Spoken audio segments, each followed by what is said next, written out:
முதல்ல இன்றைக்கு மத்தியில காங்கிரஸோ இல்ல அந்த புள்ளி கூட்டணியில் இருக்கின்ற மற்ற மாநில கட்சிகளோ இவங்க ஆட்சிக்கு வந்ததுன்னு சொன்னா மறுபடியும் நாட்டுடைய வளர்ச்சி அப்படின்றது அப்படியே இது வரைக்கும் மேல போனதெல்லாம் சர்ன்னு கீழே இறக்கி விட்டா மாதிரி ஆயிரும். அது எல்லாருக்கும் தெரியும்.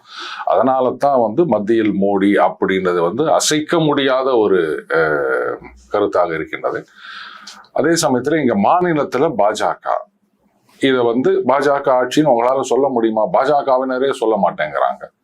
எங்களுக்கு மத்தியிலையும் பாஜக வேணும், மாநிலத்திலையும் பாஜக வேணும், இப்படித்தான் பாஜக ஆதரவாளர்கள் நினைக்கிறாங்க. ஆனா பாஜகல இருக்க நிர்வாகிகள், தலைவர்கள் அந்த மாதிரி நினைக்க மாட்டேங்கிறாங்களே.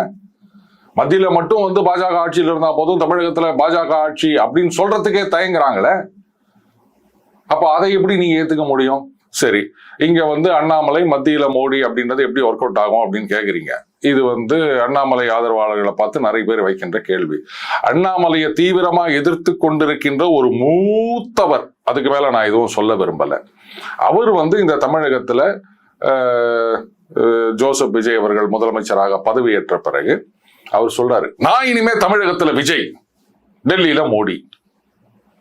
எப்படி இதை ஏத்துக்க முடியும்? அவர் ஒரு தீவிர பாஜக ஆதரவாளர். அவரை நீங்க இல்லைன்னு சொன்னா யாரும் நம்ப மாட்டாங்க. அவரே அதை வெளிப்படையா சொல்லிக்கிறவர். அவரே தமிழகத்துல விஜய், டெல்லியில மோடி அப்படின்னு சொன்னாருன்னா இப்ப நீங்க அவர்கிட்ட போய் கேட்டிருக்கணும். எப்படிங்க இவங்க இதை பாசிசம்னு சொல்றாங்க, கூட சேர்த்துக்க மாட்டேன்னு சொல்றாங்க, நீங்க பாஜக ஆதரவாளர், தீவிர ஆதரவாளர், அப்படி இருந்துச்சு நீங்களே இங்க தமிழகத்துல விஜய் அப்படின்னா அப்ப இங்க தமிழகத்துல பாஜக உங்களுக்கு வேணாமா